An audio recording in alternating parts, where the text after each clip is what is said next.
నమస్తే సత్యసాయి గారు. నమస్తే. ఎలా ఉన్నారు? చాలా రోజుల తర్వాత 25 ఏళ్ళుగా మిమ్మల్ని చూస్తున్నాను, మీ జర్నీ చూస్తున్నాను. అంతకు ముందు ఎలా ఒక జర్నీ ఉంది, ఒక డిఫరెంట్ జర్నీ ఉండేది మీది. ఇటీవల కాలంలో ట్రాన్స్ఫర్మేషన్ అంటూ ఒకటి జరిగింది, మార్పు అనేది జరిగింది. రెండింటికి మధ్య ఉన్న వైవిధ్యం లేదా ఆ మార్పు కారణం ఏంటి? మార్పు అంటే లోపల ఎప్పుడు అలాగే ఉంది. నేను చిన్నప్పటి నుంచి పుట్టి పెరిగింది విజయవాడే. ఇక్కడ ఇదే విజయవాడ కాబట్టి నేను మన సత్యనారాయణపురం శ్రీనగర్ కాలనీ దగ్గర శ్రీనగర్ రైల్వే క్వార్టర్స్ వెనకాల ఉన్న ఆంజనేయ స్వామి గుడికి రెగ్యులర్ గా వెళ్ళేవాడిని. భక్తిలో మార్పు లేదు, కానీ తర్వాత ఏమైందంటే తర్వాత వయసు వస్తున్న కొద్దీ వయసుతో పాటు కానివ్వండి ఇంకోటి కానివ్వండి ఆధ్యాత్మిక చింతన అనేది అందరికీ రావాలి. అది వచ్చింది నాకు, అంతే, అంతకంటే ఏం లేదు తప్ప నేను ఏ దేశం తిరిగినా ఎక్కడికి వెళ్ళినా నా ఆంజనేయ స్వామి నేను మర్చిపోలేదు. ఆంజనేయ స్వామితో నేను చేస్తున్నాను. ఈవెన్ నేను చైనా వెళ్ళినా, ఇంకో దేశం వెళ్ళినా 2-3 సార్లు నేను ఎక్కడ ఉన్నప్పుడు హనుమత్ జయంతి వస్తే ఆ దేశంలో అక్కడ ఉన్నప్పుడు లేదండి ఇక్కడేమో కొబ్బరికాయలు దొరకవు, ఇక్కడ మీరు చేయడానికి లేదండి, ఫెసిలిటీస్ లేవండి అన్నా, లేవండి చూడండి అంటే ఖచ్చితంగా అక్కడ దొరికేవి. అలాగే కంఫర్ట్ గా ఉండేది తప్ప నాకు ఏ రోజు ఉండేది. కాకపోతే ఏంటంటే తర్వాత లోకా సంస్థ సుఖినోభవంతో ఒక కాన్సెప్ట్ ఉంది. చిన్న బతుకు శ్రీరామ రక్ష కాకుండా మనం గుమ్మం దాటి బయటకు వస్తే ప్రపంచంలో వినకూడనివి చూడకూడనివి ప్రస్తుతం సమాజంలో జరుగుతున్నాయి. దీనికి మనమంతా ఏదన్నా చేయాలి కృషి అని చెప్పి నేను ఈవెన్ కరోనా టైంలో కూడా ఫిబ్రవరి లాస్ట్ మార్చిలో కరోనా వస్తుందిరా బాయ్ జాగ్రత్తగా ఉండండి అని నేను అక్టోబర్లోనే చెప్పా. అక్టోబర్లో పాంప్లెట్ వేశాను. అంటే ఎలా చెప్పగలిగారు? అది స్వామిదే, అదే చెప్తున్నాను. ఇది స్వామి చేయించింది నాకు. నేను యాక్చువల్ గా నేను 2009 గిన్నీస్ రికార్డ్ చేశాను. ఈ గిన్నీస్ రికార్డ్ చేసిన తర్వాత నాకేంటంటే గిన్నీస్ రికార్డ్ అనేది నా సొంతం, నా దీని ప్రొఫెషన్ వైజ్ ప్రొఫెషనల్ గా గిన్నీస్ రికార్డ్ 2009 గిన్నీస్ రికార్డ్. కాకపోతే ఏంటంటే నాకు 1,00,000 హనుమాన్ చాలీసా చేయాలని కోరిక. 1,00,000 హనుమాన్ చాలీసా దానికోసం ఎతుకుతూ టైం కోసం చూస్తూ ఉన్నప్పుడు ఒక 10 ఏళ్ల క్రితం అక్కడ మా ఆనందబాగ్ లో మల్కాజ్ ఆనందబాగ్ లో ఆంజనేయ స్వామి టెంపుల్ వాళ్ళు అడిగారు నన్ను. వాళ్ళు బ్రహ్మోత్సవాల సార్ మా దగ్గర చెయ్యాలి కొంచెం అంటే నేను అన్నా, సార్ కొంచెం కాదు భారీయుతం చేస్తాను, నేను 1,00,000 హనుమాన్ చాలీసా చేస్తా. కాకపోతే ఏంటంటే స్వామివారు నాకు ఒక బౌండరీ ఇచ్చారు. 16 రకాల అభిషేకాలు, 11 రకాల ప్రసాదాలు, 1,00,000 తమలపాకులు, ఇది ఆయన ఇచ్చేశారు ఆల్రెడీ. సో ఈ ప్రకారం మీరు చేస్తానంటే నేను వచ్చి కూర్చుంటా అన్న. మీకు ఏది కావాలంటే అది చేస్తాం మేము, మీరు వచ్చి కూర్చోండి అని చెప్పి. సో పొద్దున 6 నుంచి సాయంత్రం 6 దాకా గోపూజ చేసి ఆంజనేయ స్వామికి విగ్రహానికి అభిషేకం చేసి 6కి కూర్చుంటే ఈ పొద్దున 6 నుంచి సాయంత్రం 6 దాకా నేనేంటంటే పచ్చి మంచిలు తాగను. ఇలా కూర్చున్నానంటే లాక్ అయిందంటే ఇంతే లాక్. ఇలా మొదటి సంవత్సరం చేశా. ఇదేంటంటే సామూహికం, నేను ఒక్కడనే 1,00,000 కాదు, సామూహికంగా ఒక 1,500 మంది 2,000 మంది కూర్చుంటారు. అంటే నా డౌట్ అదేనండి, వ్యక్తిగతంగా భక్తిగా ఉండడం ఫాలో అది మా పర్సనల్ వేరు, సామూహికంగా అందరినీ సంఘటన చేయాలంటే ఒక శక్తి కావాలి. అలాగే మీలో కూడా అది ఉండదు. నేను అదే చెప్తున్నాను కదా. నేను ఇప్పుడు నా పర్సనల్ గా నేను సామాన్యంగా చేసుకోవడం వేరు. ఇప్పుడు నేను పర్సనల్ గా 2 సంవత్సరాలు చేస్తున్నా. ఎప్పుడైతే సమాజం పట్ల మనకి ఏదో ఒకటి చేయాలి సమాజానికి అన్నప్పుడు నేను ఒక్కడనే కూర్చొని 6 మంచి చేసుకుంటే నా ఇంట్లో చేసుకోవాలి. కళాకారుడిగా చాలా బిజీగా ఉండే మీరు ఇదంతా ఎంత ఫిట్ గా అలా చేయగలరు? అది భగవంతుడు, అది కూడా నాకు అవకాశం. నేను అదే చెప్తాను మీకు. మొదటిసారి హనుమాన్ చాలీసా చేసినప్పుడు కూడా రాత్రి 2:30 3 నేను ఏదో ఫ్లైట్ లో వచ్చాను. ఏదో ఇంటర్నేషనల్ ఫ్లైట్ దిగి 4:30 వచ్చేసి 5ంటికి గోపూజ చేసి 6ంటికి కూర్చున్నా. రాత్రి మళ్ళీ 11 నేను పొద్దున 6 నుంచి సాయంత్రం 6 దాకా ఫస్ట్ టైం చేసిన తర్వాత మళ్ళా సాయంత్రం ఇంత పెరిగానని తిన్నాను. రాత్రి మళ్ళీ ఫ్లైట్ ఎక్కేశాను. ఇది శక్తి ఎవరిచ్చారంటే ఆయనే ఇచ్చాడు. అంటే సుదీర్ఘంగా ఫాలో అయితే గానీ భక్తి ఆధ్యాత్మిక చింతన అనేది సుదీర్ఘంగా సంపూర్ణంగా అభినవేశం ఉంటే గానీ ఇది సాధ్యం కాదండి. అది అలా మీకు అంటే చిన్నప్పటి నుంచి అని చెప్పారు, కానీ చిన్నప్పటి నుంచి భక్తి ఉండడం వేరు. చాలా మంది మీ కొలీగ్స్ కానీ లేకపోతే మా కొలీగ్స్ కానీ భక్తి ఉంటుంది. ఇంత దాని మీద కమాండబుల్ గా ఒక సామూహికమైన ప్రజల్ని దగ్గర తీసుకునే విధంగా మీరు చేయగలుగుతున్నారంటే ఏదో సుదీర్ఘమైన ప్లాన్ ఉంది మీకు. చెప్తాను. నేను మొట్టమొదటిసారి హనుమాన్ చాలీసా చేసి 6 to 6 చేసిన తర్వాత అక్కడ వెంకటరామయ్య గారని అప్పట్లో ఆయన 70 ఏళ్ళు మా గురువు గారు, ఆయన వచ్చి బాయ్ నీకు మూలమంత్రం ఇస్తాను. ఆయన ప్రతిష్టలో చేసేవారు, ఆయన ప్రతిష్టలు చేసేవారు పెద్దాయన. నేను నీకు మూలమంత్రం ఇస్తాను, నువ్వు చేసుకున్నారు. నేను చెప్తాను సార్ నాకు అవ్వదు అది. ఎందుకంటే మనం రోజుకి అప్పట్లో 4 ఫ్లైట్లు 5 ఫ్లైట్లు ఎక్కండి, రోజుకి 4 ఫ్లైట్లు 5 ఫ్లైట్లు ఎక్కామండి. ఇది అవ్వదు సార్ అంటే కాదు నువ్వు చెయ్యి నీకు అని చెప్పారు ఆయన.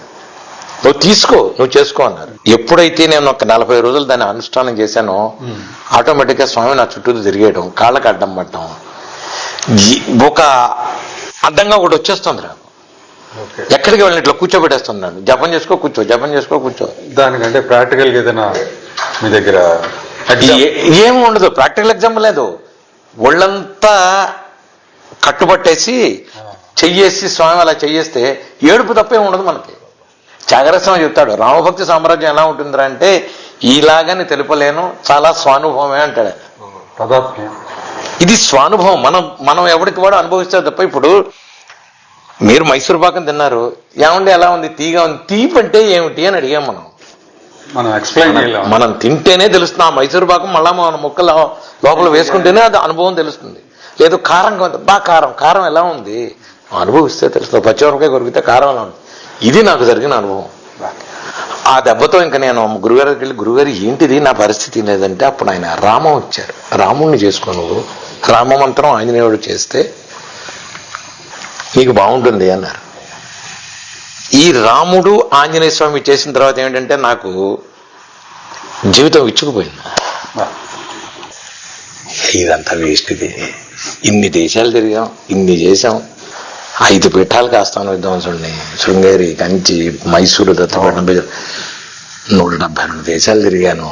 ఇదంతా వేస్ట్. ఇదంతా ఒక రకంగా నేను అనుకోవడం, మీరు అలా అంటున్నారు కానీ ఇన్ని రకాలుగా ఇన్ని సంవత్సరాల పాటు కళారంగంలో ఉండడం వల్ల కళాకారుడిగా ఎన్నో మీరు శాస్త్రీయ సంగీతం కానీ, కీర్తనలు కానీ, భక్తి నివేదితమైన కార్యక్రమాల్లో పాల్గొన్నారు. ఇవన్నీ ఇన్బిల్ట్ గా మీకు ఒక అయి ఉండొచ్చు. పెద్దవాళ్లతో వాయించడం మూలాన భగవంతుడి వల్ల నేను బాలమురళి గారు, ఎల్ సుబ్రహ్మణ్యం గారు, కవితా కృష్ణమూర్తి గారు, లేదా ఇంకోళ్ళు వాయించడం మూలాన వాళ్ళతో ఉన్న మంచి వైబ్రేషను, ఆ వైబ్రేషన్తో ఆటోమేటిక్గా మనలో మనం ఏదైనా ఒక రూపు వచ్చిందో, ఏ రకమైన అవనండి, దాంతో వచ్చిన తర్వాత నేను ఆ లక్ష హనుమాన్ చాలీసా అనుకున్నది అది 5 సంవత్సరాలు చేశాను. 5 సంవత్సరాలు లక్ష హనుమాన్ చాలీసా చెప్పిన అది మొదటి సంవత్సరం 1,00,000 అయింది, తర్వాత 1,72,000 అయింది, 2 లక్షలు అయింది. ఏదైనా నేను సామూహికమే నేను చెప్తున్నా. సామూహికంగా చక్కగా కూర్చొని అందరం కలిసి. దీనికి కౌంటింగ్ ఏమిటి అంటారేమో, అందరికీ కార్డులు ఇచ్చేవాడిని నేను. 54 కార్డు ఇచ్చేవాడిని. మీరు ఎన్నైతే అన్ని టిక్కి పెట్టి మీరు అయిపోగానే తీసుకొచ్చి నాకు అక్కడ పెట్టాలి. సో అందరికీ మన వాలంటీర్లు అందరూ వాళ్ళు ఎవ్వరు కూర్చున్న చోటు నుంచి లేవరు. వాళ్ళకి కరెక్ట్గా అది ఏప్రిల్లో జరుగుతుంది, మంచి ఎండాకాలం. స్ప్రైట్లు కానీ, పెప్పర్మెంట్లు కానీ, జిలేబీలు కానీ, మజ్జిగలు కానీ, ఏవైనా సరే ఎక్కడి నుంచి వస్తాయో తెలియదు, వాళ్ళందరికీ జరుగుతాయి. వాళ్ళందరికీ చేసుకుంటారు. ఎవరో ఒకళ్ళు వస్తారు, వాళ్ళు పెట్టేస్తారు వాళ్ళకి. సాయంత్రం రాత్రికి ఒక 3,000 4,000 మంది భోజనం అరిటాకులో. ఎవరు పెడుతున్నారో తెలియదు నాకు తెలియదు, నాకు సంబంధం లేదు. నేను పొద్దున 6 నుంచి సాయంత్రం 6 దాకా కూర్చోవడం, హనుమాన్ చాలీసా చేయడం పని. పచ్చి మంచినీళ్ళు తాగను నేను. ఇది దీని మూలాన మీరు అడిగిన సమాధానం, మీరు చెప్పిన దానికి నేను చెప్తున్న ప్రశ్నకి దీని మూలాన ఏమైందంటే, మైండ్కి స్వామి ఇలా కూర్చుంటే, పూజా టైంలో నేను అలా కూర్చుంటే అలా ఉంటాడు. దాని మూలాన ఒరే సమాజానికి ఒక ముప్పు వస్తుందిరా చూసుకోండిరా అని అక్టోబర్లో అంటే నేను పాంప్లెట్ వేయించా. ముందే పాంప్లెట్ అక్టోబర్లోనే వేయించేశా. నేను ఇలా రోజుకి 108 సార్లు 108 రోజులు హనుమాన్ చాలీసా చేస్తున్నా. ఫిబ్రవరి 4 నుంచి జూన్ 4 వరకు ఇలా చేస్తున్నానని వేసాను. ఆల్రెడీ పాంప్లెట్ వేసాను, పాంప్లెట్ ఉంది, వేసాను. నేను వేస్తే నన్ను అందరూ పిచ్చోడు అనుకున్నారు. హైదరాబాద్ సంబంధం లేదు, ఇదేంటి నేను దాంట్లో వేశాను. విపత్కర పరిస్థితి కారణంగా 108 రోజులు రోజుకి 108 సార్లు హనుమాన్ చాలీసా పారాయణ. దానికి పైన శ్లోకం కూడా, ఆది వ్యాధి మహామారి గ్రహపీడాపహారిణే ప్రాణాపహర్త్రే దైత్యానాం రామ ప్రాణాత్మనే నమః అని పైన శ్లోకం వేశా. ఆది వ్యాధులన్నిటికీ మూల కారణమైన ఆంజనేయ స్వామిని తలుచుకోండి. 108 సార్లు హనుమాన్ చాలీసాకి నాతో రండిరా బాబు అన్న. నేను ఆంజనేయ స్వామి తప్ప బడుగు లేడు. కరోనా కదా అయిపోయింది. ఆ టైంలో నేను కరోనాలో నాకు మాస్క్ లేదు, చొక్కా లేదు, ఇలాగే గుడిలో కూర్చునేవాడిని. సాయంత్రం పూట పహరాకు వచ్చిన పోలీసులు ఉండేవాళ్ళు. వాళ్ళు వచ్చి కూర్చొని కాసేపు నాతో కూడా భజన చేసేవాళ్ళు. స్వామివారికి ఒక పువ్వు పెట్టాలంటే పూల షాపులు ఉండేవి కదా, పూల షాపులు ఏం లేవు కదా. మా ఆవిడ చుట్టుపక్కల ఇళ్లలో ఉన్న పూలన్నీ కోసి నేను హనుమాన్ చాలీసా చేస్తుండే. ఒక్క వంటావిడ మాత్రం అప్పాలమాల వడమాల ఇచ్చేది నాకు. ఇప్పుడు అలా చేయడానికి ఆంతర్యం ఏంటంటే, ఒకటి మీరు ఆంజనేయ స్వామితో కనెక్ట్ అవ్వడం, 2 లోక కళ్యాణార్థం. అంతే కదా. అంతే. నేను ఒకటే, మనకు ఇంక వేరే మాట లేదు, వేరే ఆలోచన లేదు. లోక కళ్యాణార్థం మనం చెయ్యాలి. మా ఇంట్లో మా ఇంట్లో ఆంజనేయ స్వామిని పెట్టుకున్నా. నా ఇంట్లో నేనే మకర తోరణం పెట్టేసి మా గురువు గారే వచ్చి ప్రతిష్ఠ చేశారు. మా ఇంట్లో ఆంజనేయ స్వామి ఉన్నాడు. ఇప్పుడు నేను ఏమి చెప్తానంటే సంకల్పం, భక్తాభిష్ట ప్రసన్న ఆంజనేయ స్వామి ఇంట్లో నేను ఉంటున్నాను తప్ప నా ఇంట్లో ఆంజనేయ స్వామి లేడు. అంతే. ఆయన ఇంట్లో నేను ఉంటున్నా. ఇది సంకల్పంతోనే లోకా సమస్త సుగుణోభవంతో అని నేను పొద్దున సాయంత్రం పూజ చేస్తాను ఆంజనేయ స్వామి. ప్రతి నెల ఆదివారమో శనివారమో మనిషితో హోమం చేస్తా. ఇది కూడా అందరూ రావచ్చు, అందరూ పాల్గొవచ్చు. ఎవడైనా వచ్చి అభిషేకం చేసుకోండి, ఎవడైనా వచ్చి నేను పెట్టిన ప్రసాదం తినండి, వెళ్ళండి. ఇప్పుడు ప్రాక్టికల్ కొంతమంది భగవంతుడి మీద కానీ ఆధ్యాత్మిక చింతన పైన కానీ అవగాహన లేని వాళ్ళు లేదా వ్యతిరేకించే వాళ్ళు 1,40 చదివితే లేదా 108 రోజులు చదివితే ఏం వస్తుందని అడుగుతారు. ఎస్, నేను ఒక విషయం చెప్తాను. మీరు హనుమాన్ చాలీసానే వదిలేసేయండి. ఏమంటే భగవద్గీత చదివారు, చాంటింగ్ చేశారు, ఏదో ఒకటి విష్ణు సహస్రనామం చేశారు, లలిత చేశారు. నేను హనుమాన్ చాలీసా గురించి చెప్పట్లా, మనం కాన్సెప్ట్ ఓవరాల్ తీసుకుందాం, యూనివర్సల్ కాన్సెప్ట్ తీసుకుందాం, ఒక దేవుడి గురించి కాదు. అప్పుడు ఏమవుతుందండి, మీరు ఒక విషయం చెప్తా. మీరు ఎవరినన్నా కాసేపు తిట్టారు, తిట్టితే ఎవరన్నా మిమ్మల్ని తిట్టారు, లేకపోతే మీరు ఎవరినన్నా తిట్టారు, కాసేపు ఎవరికి కోపం వస్తుందా లేదా? డెఫినెట్గా వస్తుంది. ఎవరినైనా ఒక మనిషిని పొగిడినా తిట్టినా వాడికి వస్తుందా లేదా? ఇంతే కాన్సెప్ట్ ఏం లేదు ఇక్కడ. ఒక మనిషిని మనం తిట్టినా పొగిడినా, ఇప్పుడు మెయిన్ ఏంటంటే మనకి ఒకటి భగవంతుడి మీద మనకి నమ్మకం ఉండాలి. నమ్మకం లేకుండా మీరు ఏం చేసినా ప్రయోజనం లేదు. సెకండ్ థింగ్ ఏంటంటే పరిపూర్ణ శరణాగతి ఉండాలి. డెడికేషన్ అనేది పరిపూర్ణం అంటే పరిపూర్ణం, దాంట్లో మీరు కాంప్రమైజ్ అవ్వకూడదు, రిజర్వేషన్స్ ఉండకూడదు. లేదు, మీరు ఆయన ఉన్నాడు అంటే ఆయన ఉన్నాడు. నేను చెప్పేది అది. ఇప్పుడు మాకు కూడా ఉండకూడదు, అసలు వేరే ఆలోచన లేదు. ఆంజనేయ స్వామి ఉన్నాడంటే, అమ్మవారు ఉందంటే ఉంది. నేను అనేది ఏంటంటే, ఇప్పుడు మీరు చాలామంది ఇలా అగరత్తి తిప్పేసి లేదంటే ఇలా ప్రసాదం పెట్టేసి, నేనేదంటే నువ్వు మీ అబ్బాయికి ఎలా పెడుతున్నావు, మీ భర్తకి ఎలా పెడుతున్నావు, ఆడవాళ్ళు కానీ, లేకపోతే ఒక మగవాడు ఉన్నాడంటే నీ పిల్లలకి ఎలా పెడుతున్నావు, నువ్వు హోటల్ తీసుకెళ్ళి పిల్లల్ని తీసుకెళ్తారే అది తినరా, ఇది వేసుకోరా, ఇది వేసుకోరా, ఇలా స్వామికి వాట్ ఎవర్ మీరు నమ్ముకున్న దేవుడు శబరి రామునికి తినిపించినట్టుగా నేను వాట్ ఎవర్ మీరు, నేను ఈ కాన్సెప్ట్ ఎప్పుడైతే మనకు వస్తుందో ఇంటరాక్ట్ విత్ గాడ్, ఇది మీరు ఎవరికైనా చెప్తున్నా, ఒక్క 21 రోజులు మీరు క్యాలెండర్ తీసుకోండి. విగ్రహాలే అట్లా క్యాలెండర్ తీసుకోండి. క్యాలెండర్లో ఫోటో ఉంటుంది, స్వామి వెళ్ళొస్తా, ఆఫీస్కి వెళ్తున్నా, కొంచెం జాగ్రత్తగా చూసుకో స్వామి నన్ను. మన భాషలో చెప్పాలంటే టచ్ లో ఉండాలి. నేను అదే మళ్ళీ సాయంత్రం మధ్యాహ్నం వెళ్ళావు, నువ్వు ఆ క్యాలెండరో లేదా పెట్టుకున్న అక్కడి నుంచే మనసులో స్వామి తింటున్నాను నీ దయ వల్ల. మళ్ళా సాయంత్రం రాగానే క్యాలెండర్ దగ్గరికి స్వామి నీ దయ వల్ల క్షేమంగా ఇంటికి వచ్చాను, జాగ్రత్త. అదేండి, అంటే మీరు చెప్తున్నది ఎలా ఉందంటే, భక్తి అనేటప్పుడు చాలా మంది గాబరా పడతారు. అమ్మో ఇవన్నీ చేయాలి, పువ్వు తీసుకోవాలి, అవి తీసుకోవాలి, ఎవరు చెప్పాడండి? సింపుల్ గా చెప్పడం అనేది యూనివర్సల్ థింగ్స్ మాట. నేను అనేది అంటే ఆయనతో మాట్లాడుకో. ఆయన నువ్వు ఎప్పుడైతే మనం ఏమంటారు, నీవే తల్లివి, నీవే తండ్రివి, నీవే గురువు, నీవే దైవం అంటున్నాం కదా, అన్నప్పుడు ఏమవుతుందంటే ఆ తల్లి తండ్రి గురువు ఎప్పుడు కోపం రాదండి. భగవంతుడు ఎప్పుడు అన్యాయం చేస్తాడు, ఎప్పుడు ఏది చెయ్యడు. భగవంతుడు ఎవరి మీద కోపం రాదు, ఆయన కోపం ఏంటంటే. ఇప్పుడు విషయం ఏంటంటే, ఒక పిల్లాడు మెట్ల మీ కిందకి వెళ్ళిపోతుంటాడు, తల్లి వద్దును లాక్కొస్తుంది, అప్పుడు పిల్లాడు ఏడుస్తాడు. అది నీకు అవసరం లేనిది అన్నప్పుడు తల్లి వెనక్కి లాక్కొచ్చినట్టు భగవంతుడు నిన్ను వెనక్కి లాక్కొస్తాడు. ఇది నీకు వద్దు అనుకున్నా అంటే వేరేదేదో పెద్దది ఇస్తున్నాడు రా, నువ్వు ఆలోచించాలి అంటారు. అంతా మన మంచిగా అంటారు కదా. ఈ కాన్సెప్ట్ ఉంటే భగవంతుడిని చక్కగా నువ్వు రాత్రిపూట స్వామి పడుకుంటున్నాను జాగ్రత్త, పొద్దున్నే లేవగానే స్వామి పడుకున్నాను స్వామి, పొద్దున్నే లేచా,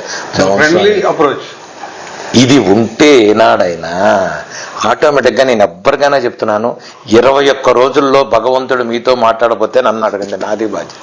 21 రోజులు ఆయన ఉన్నాడు నీతో మాట్లాడుతున్నాడు ఎప్పుడైతే మీరు కాన్సెప్ట్ మొదలెట్టారో 21 days తర్వాత భగవంతుడు మీతో మాట్లాడతాడు.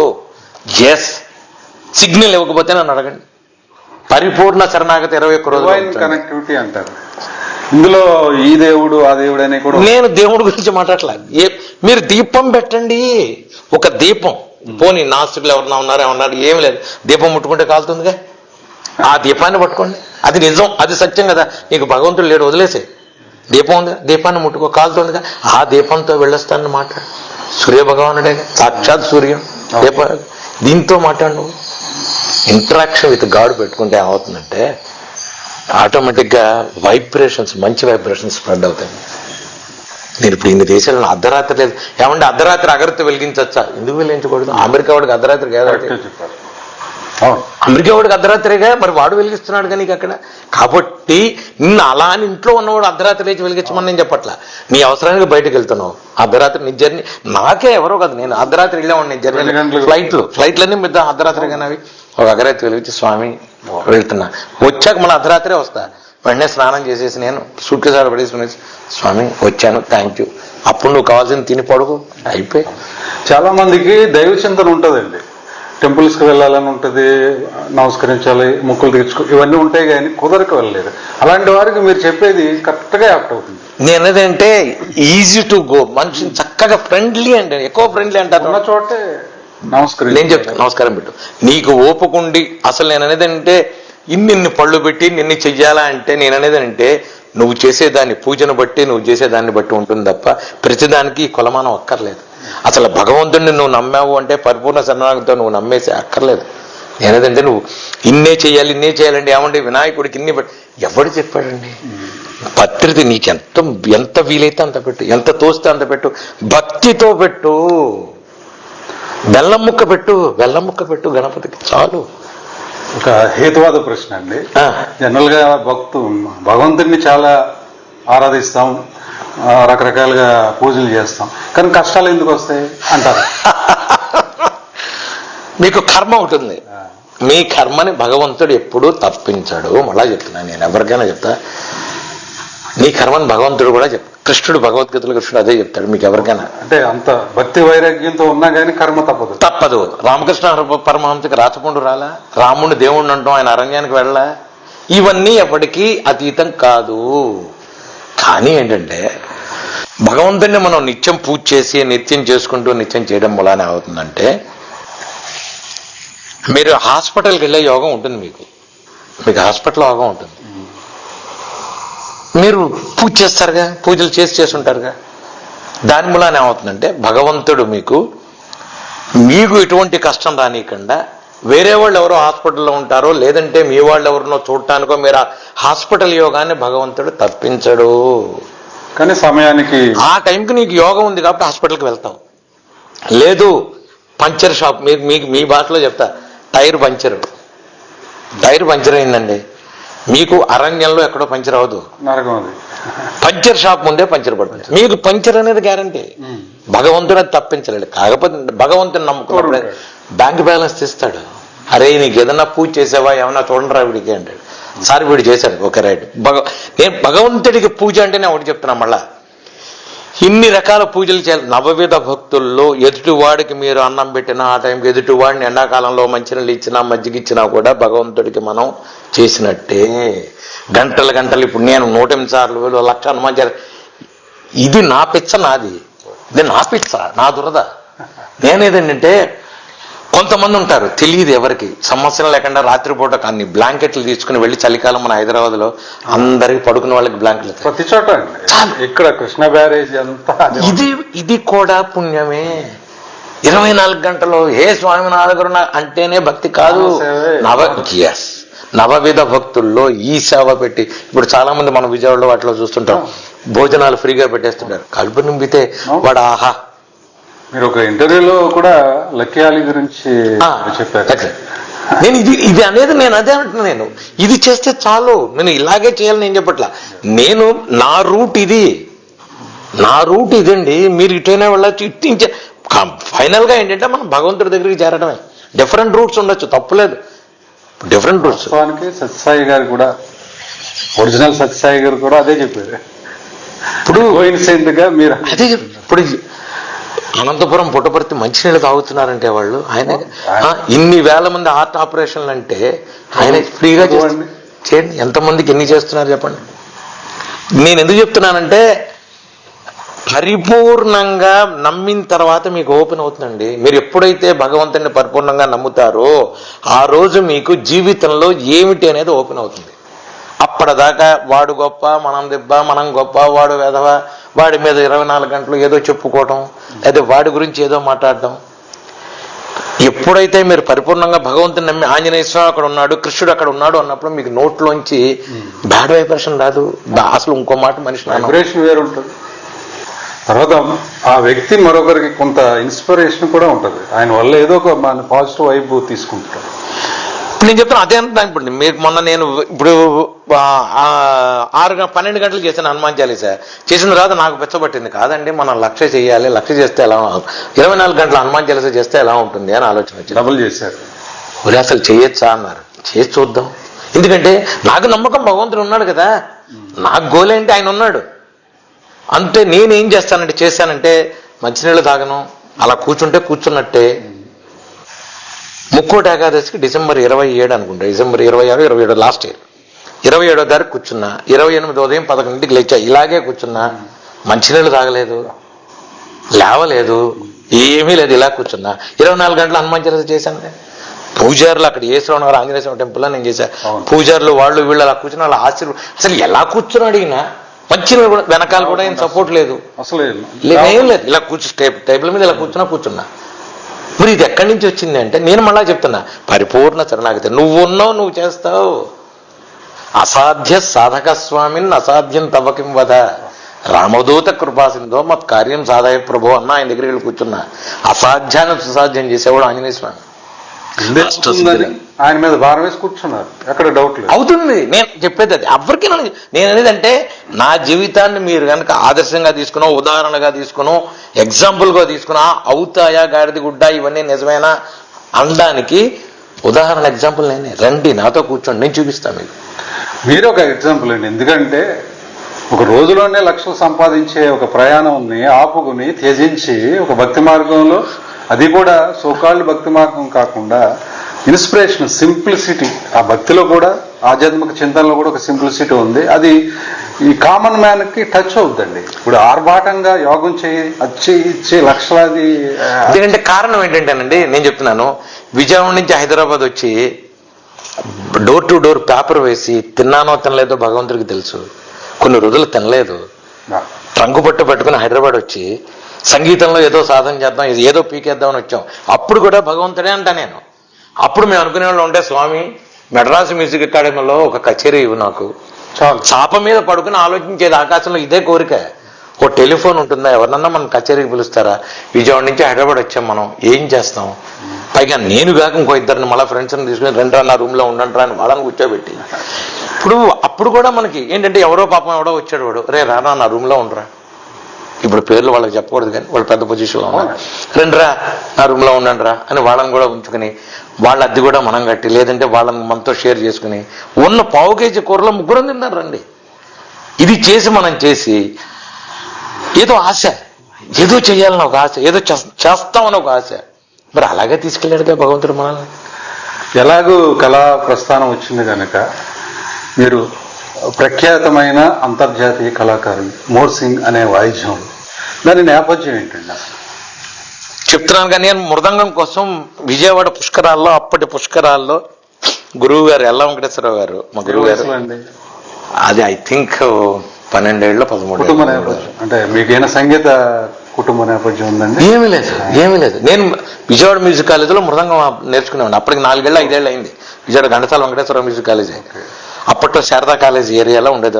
ఇప్పుడు శారదా కాలేజ్ మృదంగంలో వాయించేవాడిని. ఆ టైంలో బాలమురళీకృష్ణ గారు, అప్పుడు నేదునూరు కృష్ణమూర్తి గారు మా ప్రిన్సిపాల్ గారు, నేదునూరు గారు ప్రిన్సిపాల్. అది స్వర్ణయుగం నిజంగా. ధనముడు రామారావు, అన్నవరపు రామస్వామి గారు, ఎవరు పెద్ద వాళ్ళంతా ఉండేవాళ్ళు రేడియో స్టేషన్లో. ఇటు పక్కన ఉండేవాళ్ళు, ఇటు పక్క కేవీ రెడ్డి గారు, పెమరా సూర్యారావు గారు, రమణమూర్తి గారు, వీళ్ళంతా ఉండేవాళ్ళు. అయ్యగారు శ్యామసుందర్ గారు వీళ్ళకి, వీళ్ళ టైంలో మేము నేర్చుకున్నాం. ఆసక్తి కొద్ది వెళ్ళారా? నాకు మొదటి నుంచి కాదు డబ్బాల మీద వాయించేస్తుంటే మా నాన్నగారు నాకు చిన్నప్పుడే పోయారు. డబ్బాల మీద దీని బట్టి దాని మీద అంటే ఇప్పట్లో మీరు 10th క్లాస్ పాస్ అయితే కానీ మ్యూజిక్ కాలేజ్ చేరటం ఇవో ఉన్నాయి. అప్పుడు ఏమీ లేదు. 5వ క్లాసే. నేను 5వ క్లాస్ చదువుతుంటే నిక్కర్లు వేసుకుని వెళ్ళిపోయాను నేను మ్యూజిక్ కాలేజీకి. అప్పట్లో మ్యూజిక్ కాలేజ్ ఏంటంటే బయట మామిడి చెట్లు అవన్నీ ఉండేవి. ఇప్పుడు శారదా కాలేజ్ బహుశా అలా ఉందో లేదో నాకైతే తెలియదు. ఆ చెట్ల కింద పట్టాలు కూడా లాక్కునే పరిస్థితి లేదు మనకు. మాకు బలం సరిపోయేది కాదు.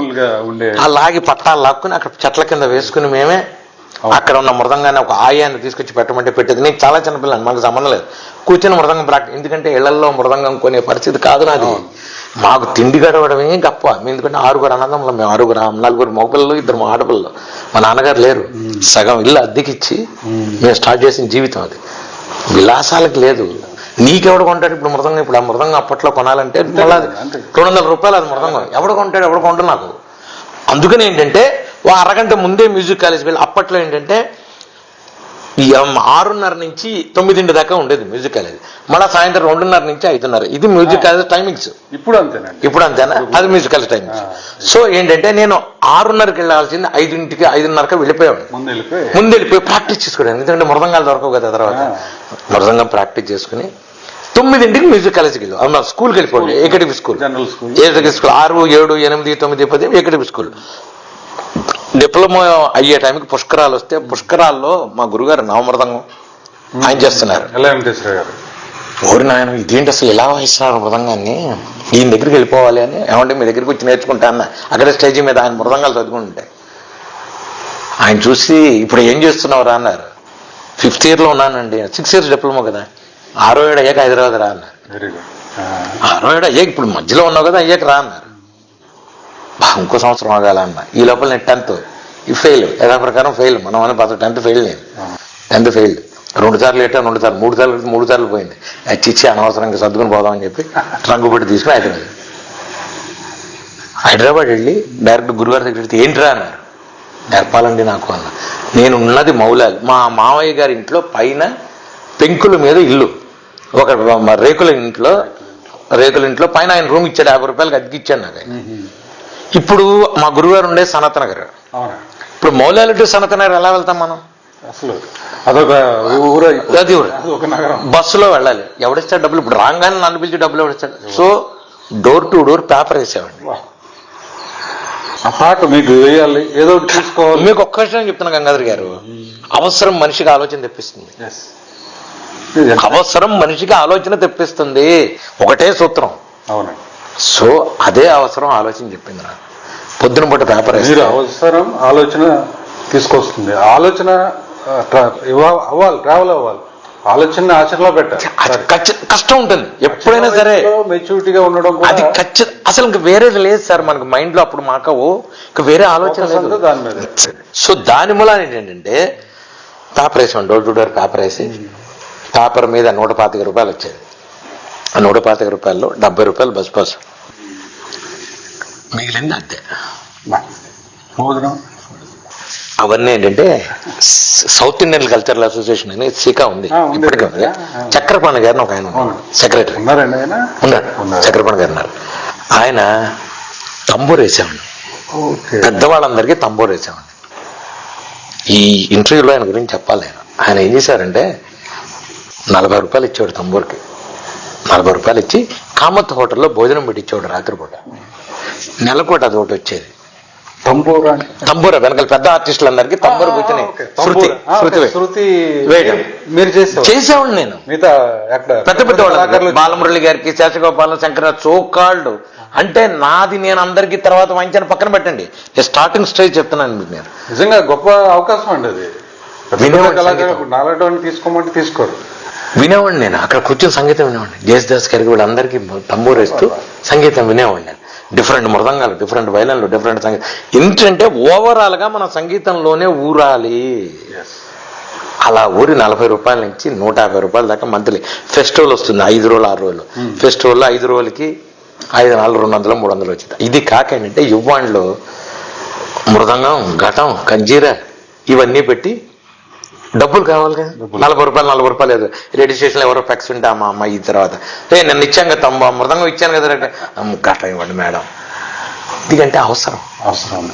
నెలకు అద్దె కట్టుకోవాలి, భోజనం ఇవ్వాలి, ఇవన్నీ వెళ్ళాలి.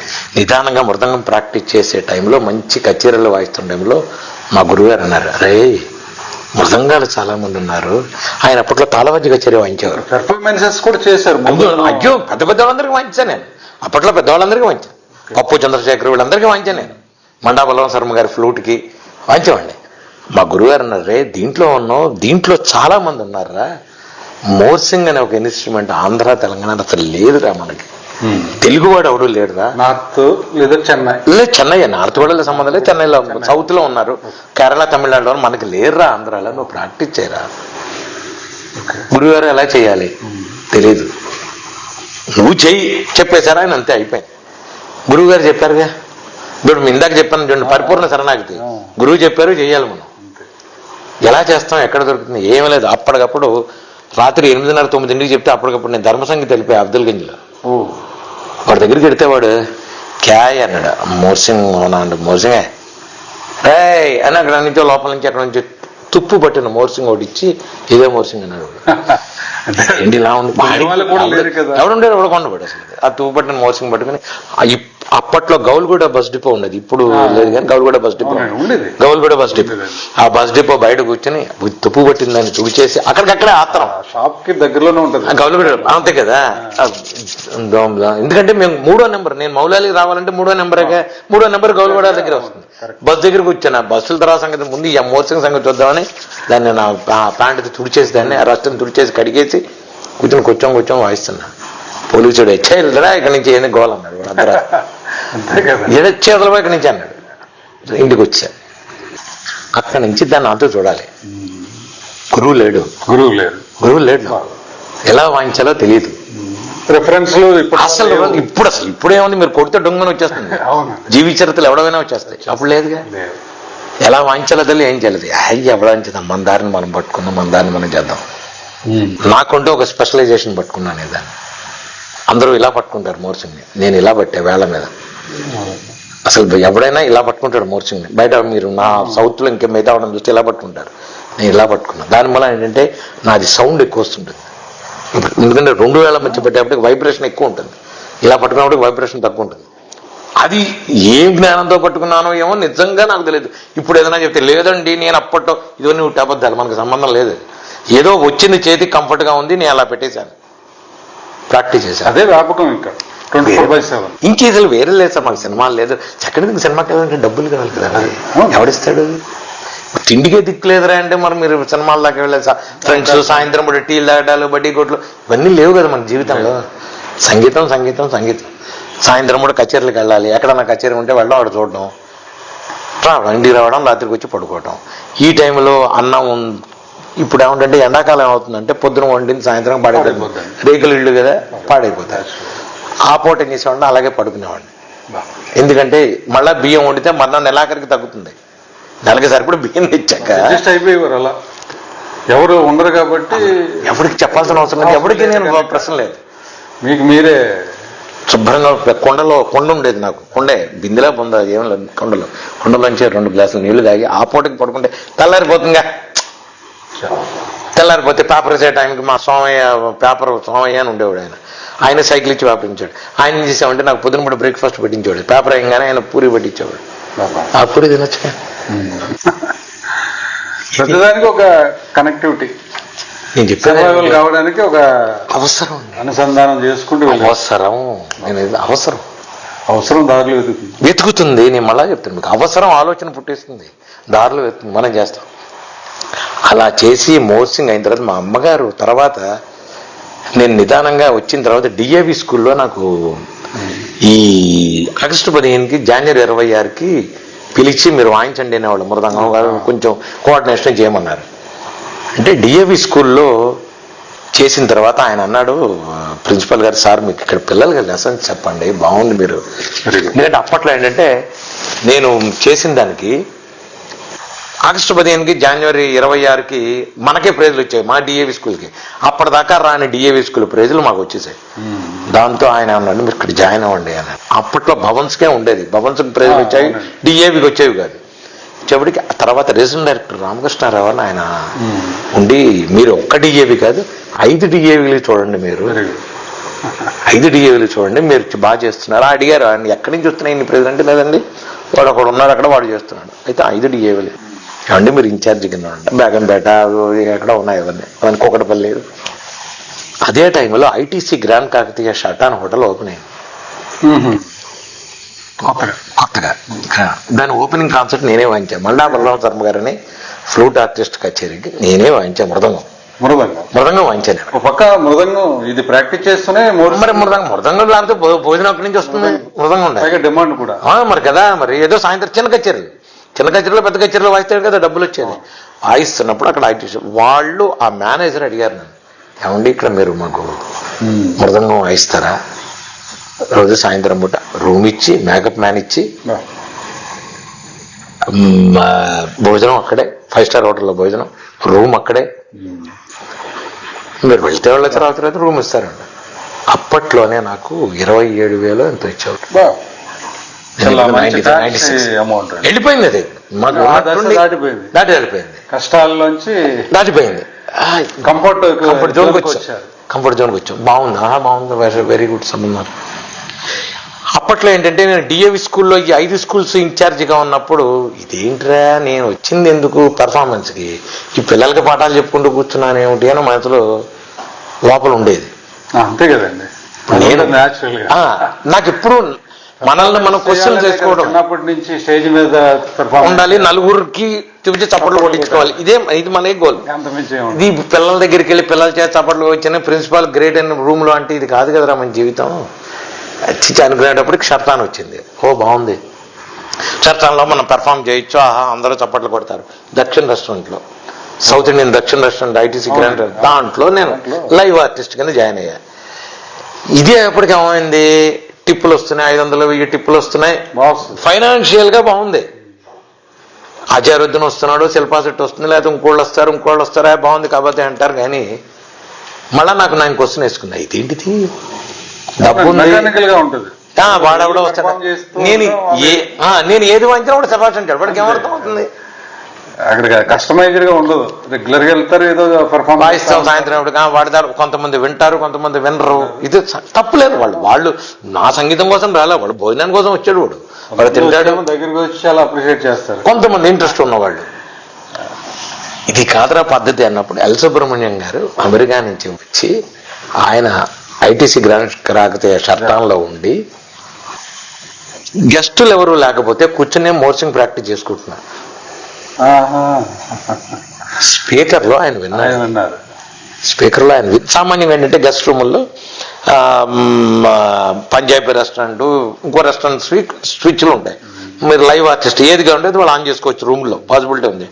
ఆయన సౌత్ ఇండియన్ దక్షిణ ఆన్ చేస్తే మందికి మన అందరికీ ఎల్ సుబ్రహ్మణ్యం గారు అంటే ఎవరో తెలియదు, ఆయన గురించి కొంచెం చెప్పండి. ఎల్ సుబ్రహ్మణ్యం గారు ఆయన Indian God of the violin of the Indian God అంటారు. ఆయన వైలిన్ కి గాడ్ ఆయనే, పద్మభూషణ్. ఆయన ఆర్కెస్ట్రల్ కానీ క్లాసికల్ కానీ ఆయన కూడా చాలా కష్టపడి డాక్టర్ చదివి, డాక్టర్ నుంచి ప్యాషన్తో వైలిన్కి వెళ్ళి వాళ్ళ ఫాదర్ నుంచి లక్ష్మీనారాయణ గారి ఇన్స్పిరేషన్ తో ఆయన వచ్చి ఆయన కష్టాలు పడి పైకి వచ్చి Indian violin God of the Indian violin అంటే మీకు వచ్చేస్తుంది ఎల్ సుబ్రహ్మణ్యం గారు. ఆవిడ ఆయన భార్య కవితా కృష్ణమూర్తి గారు. సుబ్రహ్మణ్యం అంటే ఏదో మంచి చేతిలో పడాలి కదా, పడింది, ఖచ్చితంగా పడింది. విషయం ఏంటంటే ఆయన నన్ను సామాన్యంగా గెస్టులు పిలిస్తే ఏం చేస్తారంటే వచ్చి ఆయన్ని చూడడానికి అవకాశం ఉండదండి, అంతర్జాతీయ కళాకారుడు, బిజియెస్ట్. ఆయన సామాన్యంగా మాకేంటంటే గెస్ట్ ఎవరిని పిలిస్తే ఏం చేస్తారంటే ఎవరో గెస్ట్ పిలిచారు, మా పక్కన వాళ్ళంతా అంటారు, సార్ మీకు డబ్బులు వస్తాయి ఇవాళ, ఇంతకని మనం అలాగే అనుకుంటాం, మనకి సంబంధం. అలా వెళ్ళేప్పటికీ ఆయన అన్నారు, ఆయన చిన్న లుంగి కట్టుకుని షర్ట్ వేసి కూర్చున్నారు. ఆయన డిమ్గా లైట్లు ఉన్నాయి, చాలా సింపుల్గా అసలు సంబంధం, అసలు నేనైతే సంబంధం లేదు. వెళ్ళి కూర్చున్నాక నువ్వేనా ఇప్పుడు వాయించింది అన్నారు. అవును సార్ నేనే వాయించా. ఏదో ఒకసారి వాయించు అన్నారు. నేను ఎవరో గెస్ట్ ఏమో ఏదో డబ్బులు వస్తాయని నేను చాలా సింపుల్గా, అదే సంబంధం లేదు అసలు. ఆయన ఎందుకుంటాడు చీకట్లో మనకి వచ్చి, నేను శుభ్రంగా ఆయన ఏదో ఆత్తాళం జొంగని వాయిస్తే ఆయన ఉన్నట్టుండి దీనికి వాయించాను, కంట చేపతాళానికి వాయించాను ఆయన. ఈయన ఎవరో సంగీతం మనిషి, నేను ఆ వేలో ఉన్నా సంగీతం మనిషి అని చెప్పి కణజాబు వాయించాను. నేను ఎవరో తెలుసా నీకు అని అడిగాడు ఆయన. You know who am I? తెలుసు సార్. బేస్ వాయిస్ ఆయన ఎప్పుడు bass voice. You know who am I? అప్పటికి డోంట్ నో సార్, మనకి ఇంగ్లీష్ వచ్చి సార్, అప్పుడు ఇంగ్లీష్ కూడా లేదు అనుకో, ఏదో ఉన్నది ఇంగ్లీష్లో ఏదో మేనేజ్ చేసి చెప్పాను. అయితే ఆయన వేసి సుబ్రహ్మణ్యం వాటిని బాబోయ్ కలిగి దండం పెట్టి, సార్ లో ఉన్నారు కాబట్టి ఆయన పేరు సుబ్రహ్మణ్యం అంటే అసలు సంబంధం లేదు. ఆయన ఎందుకు వచ్చారంటే ఆయన అమెరికా నుంచి మర్నాడు కచేరీ ఉందని వచ్చాడు, ఆయన ఏదో ప్రోగ్రామ్ వచ్చిందని వచ్చాడు. అందుకని దండం పెట్టి సార్ అంటే ఆయన అన్నారు, బాగా వాయించో, రేపు మార్నింగ్ ఫ్రీ ఉన్నావా నువ్వు అన్నారు. మాకు పని ఉంది, ఫ్రీగా ఉన్నాను సార్. ఏదో ఇన్విటేషన్ లాగా అన్నారేమో అనుకుంటే రేపు పొద్దున్న నాతో వాయిస్తావా ప్రోగ్రామ్ నువ్వు అన్నారు. ఆ గుండె జారిపోయింది. Cigarette opportunity, yes sir sure sir అన్న. భయం ఉన్నా కానీ అది తప్పదు కదా. ఇప్పుడు ఆయనతో అన్నాక మనకు ఆనందం కదా, ఆయనతో వాయిస్తున్నామని. ఆ మూమెంట్లో అన్నాను కానీ బయటకు వచ్చా. ఇప్పుడు ఇది మనకు ఉన్న ఊళ్ళో ఈయనతో కచేరీ వాయించడం అవసరమా? వెంటనే బయటకు వచ్చాక నాకున్న ఆలోచన, ఎవరేమనుకుంటారు అని. ఇప్పుడు ఉన్న ఊళ్ళో పరుగులు పోతే వీడు ఎందుకు ఎక్కాడు ఎందుకు చేశాడు అంటారు. కానీ బయోడేటాలో I played with L Subrahmanyam బయోడేటాలో పేరు రాసుకోవచ్చు, అదొక పక్క. ఎందుకు వచ్చాం గోల, మనకి పలానా రైతు జ్వరం వచ్చిందండి ఏదైనా వచ్చి చెప్పుకుని తప్పించుకోవచ్చు. ఇక్కడి నుంచి నేను రూమ్ నుంచి రెస్టారెంట్కి వచ్చే లోపల 36 వెళ్ళాలి వద్దా? అదే ఇప్పుడు నేను చెప్పేది. మర్నాడు జ్వరంగా ఉందని ఏదైనా చెప్పి తప్పించుకుందామా? ఇవన్నీ అవసరమా? దాని మీద ఎక్కువ వేసే. ఇప్పుడు నా పరిస్థితి అదే. ఇప్పుడు అందుకని సరే రూమ్కి వచ్చా. రూమ్కి రాగానే మా చలపతిరావు అని చీఫ్ షెఫ్ వాడు అవన్నీ కేక్ కట్ చేసా, tomorrow you're playing with I got information you're playing tomorrow with Subrahmanyam great అని కేక్ కట్. ఇప్పుడే మీకేం తెలియట్లేదురా, నా గుండె జారిపోతుంది ఇక్కడ అని మర్నాడు మా ఇంటికి వెళ్ళి చెప్తే మా అమ్మగారికి, ఎందుకు వచ్చిందిరా నీకు, ఏం అవసరం రా నీకు ఇది అని ఆవిడంది. నీ మోర్సింగ్ పట్టుకుని ఎందుకురా నీకు అంది. విషయం ఏంటంటే ఆ రోజు మోర్సింగ్ ఆర్టిస్ట్ ఉన్నాడు, ఆయన తెచ్చాడు మోర్సింగ్ ఆర్టిస్ట్ని. తెచ్చి కాదని నన్ను కూర్చోబెడుతున్నాడు అక్కడ ఆయన. మర్నాడు పొద్దున్న నేను వెళ్ళేటప్పటికి పొద్దున్నే వినాయకరామ్ ఘటం, హరిశంకర్ కంజీరా, త్రిపుగలం శేఖర్ తవిలు వీళ్ళంతా కూర్చొని ఉన్నారు. దెబ్బతో నా జీవితం అసలు ఆ దెబ్బతో నా జీవితం నాకు అర్థమైపోయింది. నేను ఇక్కడే భూస్థాపితం ఇవాళ మన జీవితంలో. కానీ లోపల ఏంటంటే కొడితే కుంభస్థలం ఇలాగే ఉంటాయి, ఇలాగే వాయించాలి. మీకు బేస్ ఉంది కదండి అప్పటికే. అంటే బతికుంటే బతుకుంటాం, పోతే పోయిన సంగీతం ఫీల్డ్లో ఇక వీడు వేస్ట్ అనుకున్నా పర్లేదు, కూర్చుందాం చూద్దాం కొడదాం నష్టం లేదు.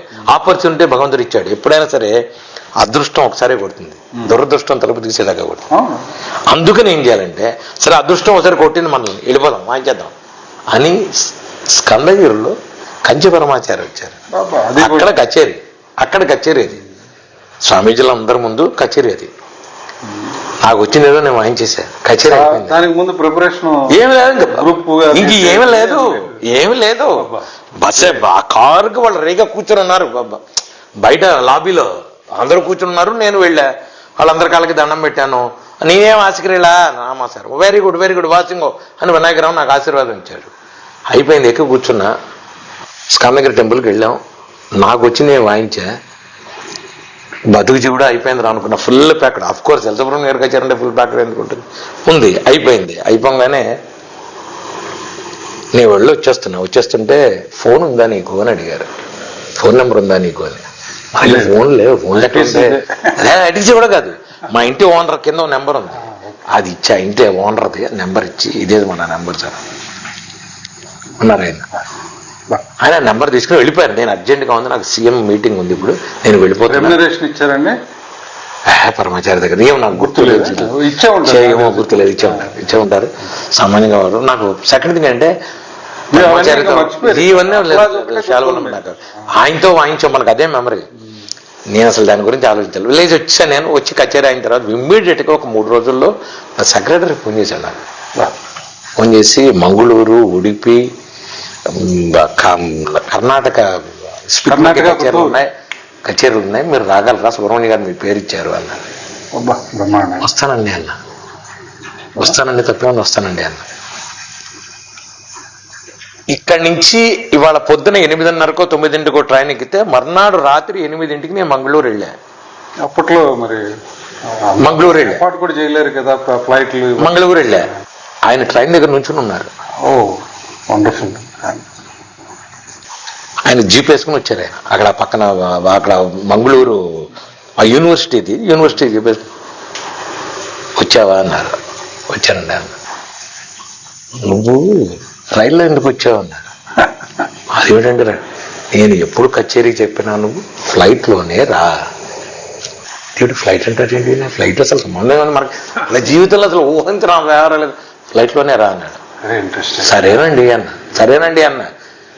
మళ్ళీ ఆయన మనల్ని పిలుస్తాడా ఏమోలే అన్నాడు ఆయన. సరే 1 గంటే పోలా అయిపోయింది. ఆ కచేరీలో వాయించేసాను, లేచి వచ్చి ఇంటికి వచ్చా. లాస్ట్ కచేరీ వాయించేటప్పుడు ఆయన అడిగారు, నీకు పాస్పోర్ట్ ఉందా అన్నారు. ఉందండి పాస్పోర్ట్ అన్న. పాస్పోర్ట్ మనం రెడీ చేసి నిఘా ఉందా ఆయన మీ మీద? నాకు ఆయనకు ఒక పడింది, పడిపోయింది. పాస్పోర్ట్ ఉంది సార్ అన్న. ఓకే సర్లే అన్నారు. కట్ చేస్తే 4 రోజులకో ఏమో మడవాడు ఫోన్ చేశాడు, మీకు మెడ్రాస్, ఢిల్లీ, బెంగళూరు చేస్తూ లాస్ట్లో మీరు శ్రీలంక కచేరీకి వెళ్ళాలి, మీ పాస్పోర్ట్ పంపించండి నాకు అని కూడా ఉంది. సరే పాస్పోర్ట్ పంపించాను నేను కొరియర్లో. First time Madras Music Academy కచేరీ.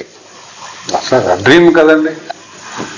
అది ఎక్కడంటే హైదరాబాద్ నుంచి ఫ్లైట్, నాతో పాటు సుబ్రహ్మణ్యం గారు ఉన్నారు. అప్పుడు కృష్ణరావు ఉండేవారు, కల్చరల్ అఫేర్స్ మన టూరిజం డైరెక్టర్ కృష్ణరావు.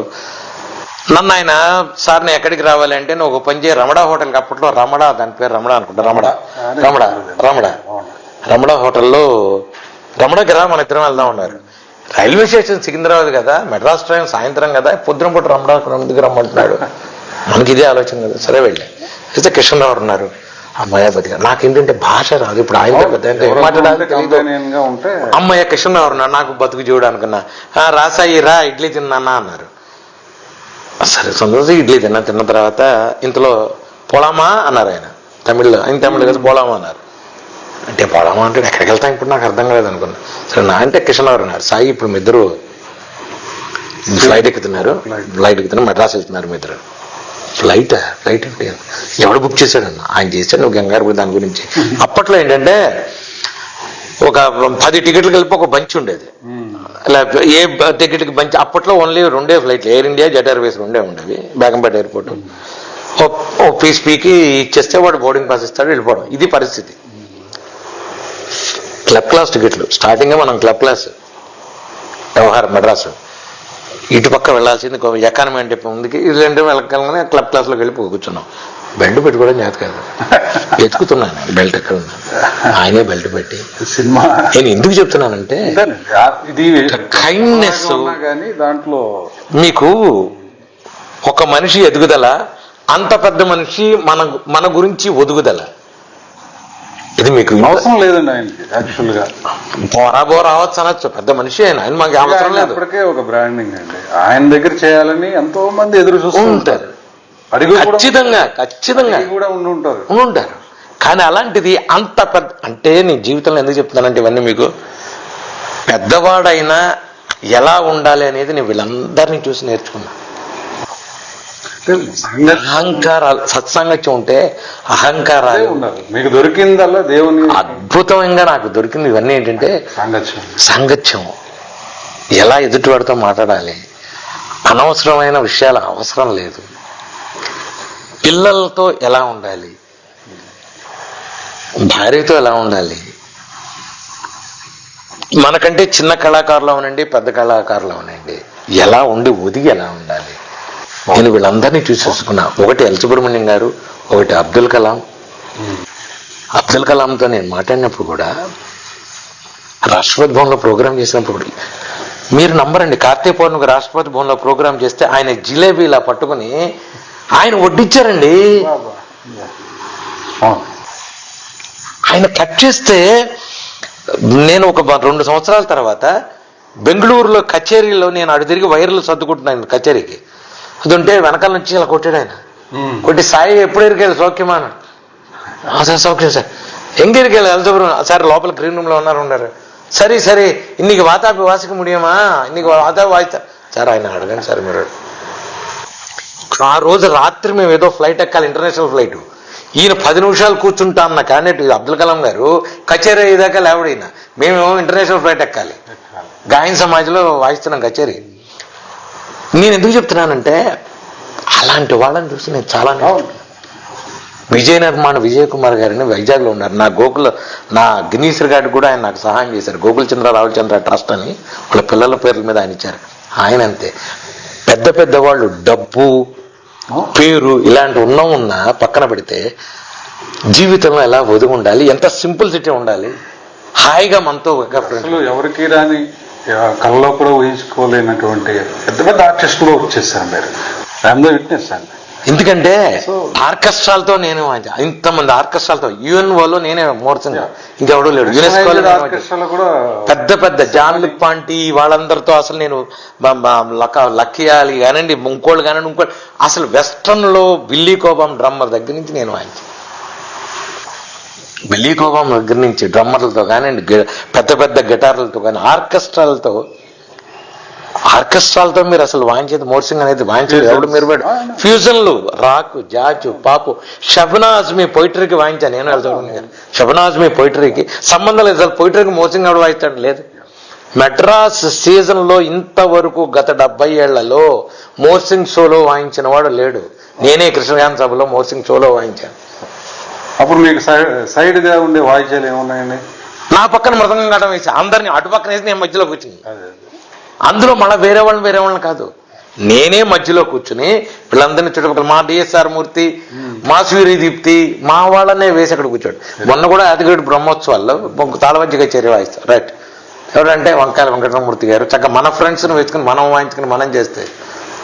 అలాగే వాయిద్యం గురించి ప్రత్యేకత గురించి వచ్చింది కనుక అసలు మోర్సింగ్ అంటే ఏంటండి? వాయిద్యం ఎలా ఉంటుంది? మన మిగతా లీడ్ వాయిద్యాలలాగా అంటే కృతులు కానీ సంకీర్తనలు ఇలాంటివైనా అంటే వాటి ద్వారా అంటే చెయ్యొచ్చా అంటే పక్కన పెడితే నేను దాని మీద జనగణమన వాయించాను, దాన్ని దగ్గర పక్కన పెట్టి చెయ్యొచ్చా అంటే మీరు మళ్ళీ ఇందాక కదా చెప్తున్నా, అసాధ్య సాధక స్వామిని, సాధ్యం లేని దాన్ని అసాధ్యాన్ని సాధ్యం చేసేది మనం మనిషే, మనవడే, నేను కానీ మీరు కానీ ఎవరైనా. ఇప్పుడు ఒక మోర్సింగ్ అనే ఒక ఇన్స్ట్రుమెంట్ తీసుకుంటే ఇది వరల్డ్ లెవెల్లో ఉన్న ఇన్స్ట్రుమెంట్, దీనికి 500 పేర్లు ఉన్నాయి. ఆరిజిన్ ఏంటండి? వెస్టర్నా లేకపోతే? చెప్తా. ఒక్కో దేశంలో ఒక్కో రాష్ట్రంలో ఒక రకంగా వాయిస్తారు. మన సౌత్ ఇండియన్లో పర్కషన్ ఇన్స్ట్రుమెంట్ గా వాయిస్తాం మనం, ఒక రిథమిక్ ఇన్స్ట్రుమెంట్. రిథమిక్ అన్నీ మనకి పలుకుతాయి ఇక్కడ. అదే నార్త్ లో మీరు రాజస్థాన్కి వెడితే ఆ ఇన్స్ట్రుమెంట్ని మొఖార్ సింగ్ అంటారు, దాన్ని మోర్చంగ్ అంటారు దాన్ని. అది ఫోక్ ఇన్స్ట్రుమెంట్ వాళ్ళకి, అది ఫోక్ ఇన్స్ట్రుమెంట్. అదే మీరు యుఎస్ వెళ్ళారనుకోండి, అబ్రహం లింకన్ కూడా వాయించాడు మోర్సింగ్. యుఎస్ లో ఉంది. యూరప్ లో జూయి షార్ప్ అంటారు దాన్ని, బ్రాస్ తో చేసింది. అది మనకి 5 మెటల్స్ తో చేసింది, పంచలోహాలతో చేసింది, మన ఇండియాలో దొరుకుతుంది. మీకు యుఎస్ లో చేసింది చిన్న ఇన్స్ట్రుమెంట్, బేస్ ఇన్స్ట్రుమెంట్ ఉంటుంది. యూరప్ లో లో ఆక్టో ఉంటుంది, మీకు ఎందుకు ఈ ఆక్టో దొరుకుతుంది, మీకు బేస్ దొరుకుతుంది మీకు యూరప్ లో. కారణం ఏంటంటే అక్కడ వాళ్ళు it's not a rhythmic instrument, it's a melody instrument. మెలోడీగా వాళ్ళు వాయించేసుకుంటారు దాన్ని, బ్రాస్ ని చిన్నది మెలోడీగా వాయించేస్తారు, మౌత్ ఆర్గన్ లాగా. జస్ట్ అది. సెకండ్ థింగ్ ఏంటంటే ఇన్స్ట్రుమెంట్ ఇలా ఉంటే మధ్యలో బ్లేడ్ ఉంటే, మనం ఇండియాలో సౌత్ ఇండియాలో మనం పళ్ళ మీద పెట్టి వాయిస్తాం, ఇంకో విషయం ఏంటంటే ప్రపంచంలో ఏ ఇన్స్ట్రుమెంట్ అయినా మీరు నేను చెప్పాలంటే గాలి వాయిద్యాలు ఏవైనా బ్లోయింగ్ ఇన్స్ట్రుమెంట్స్, క్లారినెట్ అవ్వండి, ఫ్లూట్ అవనండి, నాదస్వరం అవనండి, వెస్ట్రన్ ఓబో అవనండి, ఏదైనా బ్లో అవుట్, అప్పుడే సౌండ్ వస్తుంది. Then you play with your step fingers కదా. వరల్డ్లో ఓన్లీ 1 ఇన్స్ట్రుమెంట్ బ్లో ఇన్. చాలా కాంప్లికేటెడ్ ఇన్స్ట్రుమెంట్, చాలా హార్డ్ ఇన్స్ట్రుమెంట్. మీరు బ్లో లోపలికి చేస్తే తప్ప మీకు అవ్వదు, సౌండ్ రాదు. చాలా అంటే మీరు ఎంతసేపు లోపలికి పిలుస్తారు, ఇంతసేపు పిలిస్తే అంతసేపు సెకండ్స్ లోనే చేయగలుగుతాం. ఇది నేను 24 గంటలు నాన్ స్టాప్ గిన్నీస్ రికార్డ్ చేశాను. రికార్డ్ బ్లో చేస్తూ నాలికతో శబ్దం అనాలి, లేకపోతే ఒక బ్లో చేశారనుకో మీరు అంటే ఓ ఏ శృతి మోర్సం తీసుకుంటే ఆ శృతే వస్తుంది. కానీ మీరు ఎప్పుడైతే నాలికతో శబ్దం ఉన్నారో ఆటోమేటిక్గా ఆ శబ్దం గాలితో వైబ్రేషన్ అయ్యి ఆ శబ్దం పలుకుతుంది మీకు. ఇది దాని టెక్నికల్ గా జరిగేది. మీరు ఇన్ అవుట్ చేస్తారు, ఇన్ను అవుట్ చేయడానికి లేదు, బ్లో అవుట్ చేస్తే రాదు, బ్లో ఇన్నే. మీరు ఎన్ని సంవత్సరాలు చేసినా ఎంత చేసినా బ్లో ఇన్. బ్లో అవుట్ చేస్తే రాదు సౌండ్, అంటే సౌండ్ ఎక్కడ చేస్తే రాదు, ఆ బ్లేడ్ అడ్డం వచ్చేస్తుంది. అది బ్లో వైబ్రేషన్ కి మనం ఇలా వేలుతో టచ్ చేసి బ్లోన్ తీసుకుంటే పికప్ కోసం ఆటోమేటిక్గా ఎయిర్తో లోపల వైబ్రేట్ అయ్యి ఆ ఇన్స్ట్రుమెంట్ వస్తుంది. ఇది మీరు జపాన్లో, మీరు యూరప్లో దీన్ని జూయిష్ హార్ప్ అంటారు. జూయిష్ హార్ప్ అంటే జూయిష్ అంటే ఈ పార్ట్, ఈ పార్ట్, హార్ప్ అంటే మనం వాయించాలి, ఈ పార్ట్తో వాయించాలి, జూయిష్ హార్ప్ అన్నారు. నేను వీటికి బుక్ రాశాను, నేను ఇంగ్లీష్ బుక్ రాశాను. ఫైనాన్షియల్గా దీనికి బుక్ వచ్చిన తర్వాత దీన్ని ఎవరన్నా స్పాన్సర్ చేస్తే చేద్దామని అబౌట్ మోషన్ మీద ఫస్ట్ టైం ఒక పెద్ద బుక్ రాశా. ఇంకా రిలీజ్ అవ్వాలి. 10th ఫెయిల్ క్యాండిడేట్ ఇంగ్లీష్లో బుక్ రాశాడు. సరే చెప్తున్నా, ఎందుకంటే యూనివర్సిటీస్ లో కానీ ఎవరికైనా ఉపయోగపడితే అది నేను చేసి రిలీజ్ చేస్తే టెక్నికల్ గా చాలా కష్టం, చాలా కష్టం. ఎస్, వైబ్రేషన్స్ దగ్గర నుంచి బ్రీతింగ్ నుంచి టెక్నికల్ గా ఎంత వైబ్రేషన్ లో కొట్టుకుంటుంది. 2-3 ఇంజనీర్లను పెట్టుకుని ఈ వైబ్రేషన్ ఎంత ఈక్వాలిటీలో వస్తుంది, ఎన్ని మెగావాట్లో వస్తుందా, గగావాట్లు, ఇవన్నీ రాసి పెట్టాను. సెకండ్ థింగ్, డిఫరెంట్ కంట్రీస్ లో ఏమేమి పేర్లు ఉన్నాయి, 500 పేర్లు ఉన్నాయి దీనికి. జనరల్ గా మౌర్సింగ్ అంటేనే చాలా మంది తెలియదండి, అసలు దాని పేరే తెలియదు. నేను మెడ్రాస్లో వాయిస్తేనే చాలా మంది అడుగుతారు నన్ను, మీరు వాయించే ఇన్స్ట్రుమెంట్ ఏంటి. నేను బెంగళూరులో, ఇవి నాకు వీడియో అక్కడ మొన్న బెంగళూరు కాదు, బ్యారెన్లో వాయిస్తే వాళ్ళంతా వచ్చి, సార్ ఈ ఇన్స్ట్రుమెంట్ ఏంటంటే ఎక్కడ దొరుకుతుంది, ఏమిటి నేను. ఎందుకంటే మన సంస్కృతిని మనకే తెలియని మంది చాలా మంది ఉన్నారు ఇండియాలోనే. మన సంస్కృతి తెలియని వాళ్ళు మనకున్నది. నేనేది ఏంటంటే, మీకు రాకపోవచ్చు, తెలియకపోవచ్చు, ఫ్యూచర్ జనరేషన్కి ఈ ఇన్స్ట్రుమెంట్స్ ఉన్నాయి, దిస్ ఈజ్ ఇండియన్ ఇండస్ట్రీ అని తల్లిదండ్రులకే తెలియకపోతే పిల్లలకి ఏం చెప్తారు వీళ్ళు. జలతరంగం ఉంది, గొత్తు వాయిద్యం ఉంది, ఇవన్నీ ఎవరికి తెలియదు. మొన్న ఇండియన్ ఎక్స్ప్రెస్ వాడు హిందీలో పెద్ద ఆర్టికల్. వాయిద్యం అంటే గుర్తొచ్చింది, ఇది వరకు మన కాలేజీల్లో కూడా కోర్సు ఉండేది, ఇప్పుడు లేదు. రేర్ ఇన్స్ట్రుమెంట్స్ లో మన ఇండియన్ ఎక్స్ప్రెస్ లో పెద్దది వేసి 12 గంటలతో వచ్చాను, నా పేరు వేశారు ఇండియన్ ఎక్స్ప్రెస్ వాళ్ళు మెడ్రాస్ లో. నాకు సంబంధం కూడా, నాకు తెలియని కూడా తెలియదు ఎవరో. ఎందుకంటే లక్కీగా వాళ్ళు ఎవరో మన పేర్లు వేస్తూ మనం చేస్తున్నాం. కానీ మన ఇండియాలో, మన ఆంధ్రప్రదేశ్లో, మన తెలుగు వాళ్ళకి సంగీతం అక్కర్లేదు అని అడిగితే నేను చెప్తాను.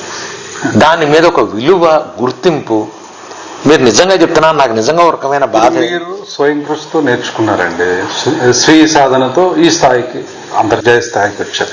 రేపు ఎవరైనా మీ ఇన్స్ట్రుమెంట్ నేర్చుకోవాలనుకుంటారు, ఇప్పటికీ కూడా ఆ బెంచ్ మార్క్ మీదే.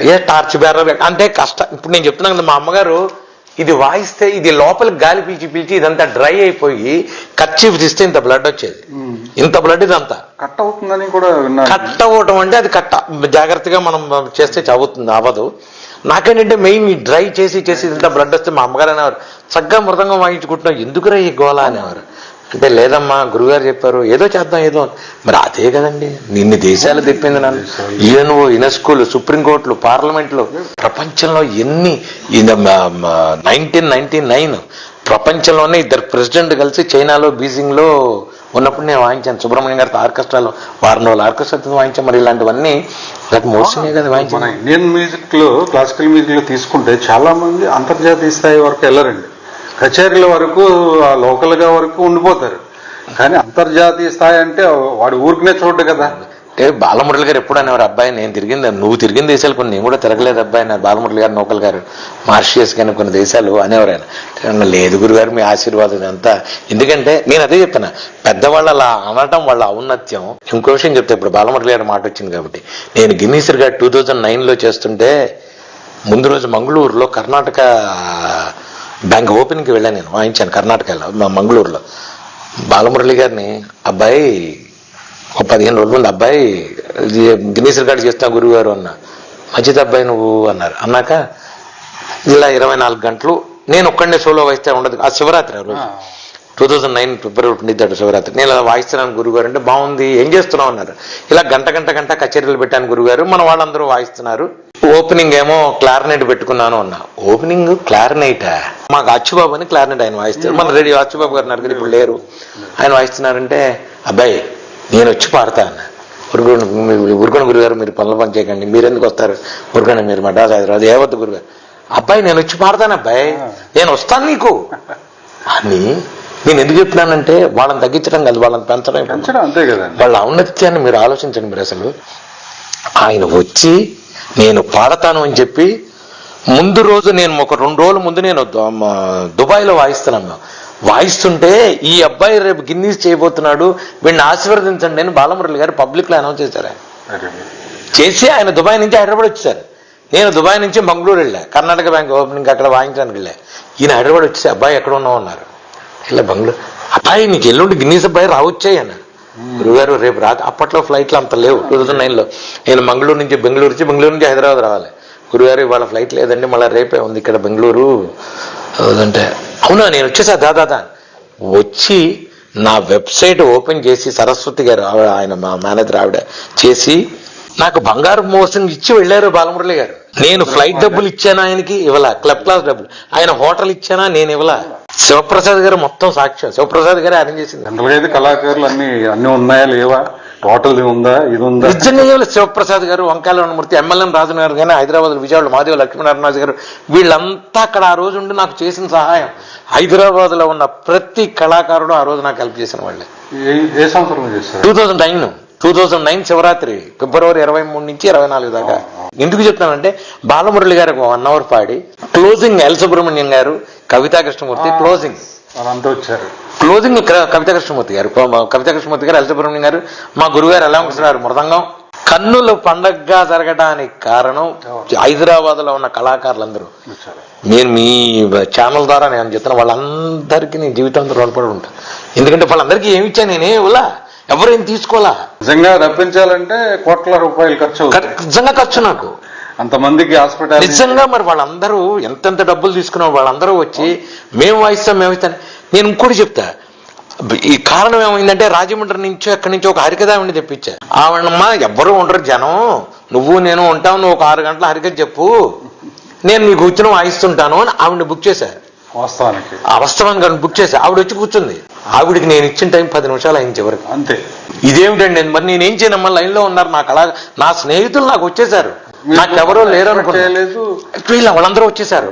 శివప్రసాద్ గారు ఆర్గనైజింగ్ మొత్తం ఇది అని మన విజిల్ శివప్రసాద్ గారు మొత్తం ఆయన అంత వీళ్ళు శ్రేయక్కలు వీళ్ళు మృదంగా వీళ్ళు పోటీలు పడి ఎక్కి మరి నిజంగా వాళ్ళందరికీ కృతజ్ఞతలు ఈ విషయంగా చెప్తున్నా. నేను చేశారు కాబట్టే సంపూర్ణంగా అయిపోయింది నాది. 2000 హ్యాపీగా వెళ్ళిపోయినా. మధ్యలో మన నాగరాజు ఫ్లూటు ఫ్యూజన్ కాన్సెప్ట్, ఆ మధ్యలో ఫ్యూజన్ దేవా అని డ్రమ్మర్ బెంగళూరు నుంచి వాడు వచ్చాడు, అన్నయ్య నేను వస్తానండి డ్రమ్ము ఈ ఇష్టం వస్తుంది. అది శివరాత్రి లాగా హాయిగా. నేను ఎందుకు చెప్తున్నానంటే మనిషి ఎదుగుదల ఎంతున్నా ఒదిగి ఉండడం అనేది నేను పెద్దవాళ్ళందరినీ చూశాను. మనం బ్యాక్ టు వస్తే ఫ్లైట్ లో కూడా బెల్ట్ లో ఓవరాల్ జర్నీ ఒకవైపు ఏమో డిఫరెంట్ షేడ్ అండి, కళాకారుడిగా హైఫైగా ఉంటుంది, ప్రపంచ దేశాలు తిరిగారు, దాన్ని వదులుకోలేని స్థితి ఎవరికైనా, ఎవరో వదులుకోలేరు కూడా. మంచి ఫామ్ లో ఉన్నప్పుడు అది కూడా డిమాండ్ ఫామ్ రెండు. ఎందుకంటే మీతో చేసిన వాళ్ళు కానీ మీ సుబ్రహ్మణ్యం గారు కానీ ఇప్పటికీ కూడా ఆన్ డిమాండ్ లో ఏ ప్రోగ్రాం వదులుకోకుండా చేస్తారు, ఓల్డ్ టూర్ చేస్తారు. సో ఈ ట్రాన్స్ఫర్మేషన్ ఎందుకు ఎలా ఫైనల్ గా ఉంటుంది కదా, లక్ష్యాలేం లేవు, సంకల్పం ఒకటే, లోకా సంస్థ సుఖనో భవంతు, సర్వే జన సుఖనో భవంతు. ఈ దీనిలోకి వచ్చేసా నేను. చాలు, మనం చేయడం మూలాన ఒక మనిషి బాగుంటే మనం హ్యాపీ. నేను ఇదే ఆలోచించా. ఎందుకంటే ఇప్పుడు నేనున్నాను, నేనే సంపాదించాను, నా పిల్లలు నేను.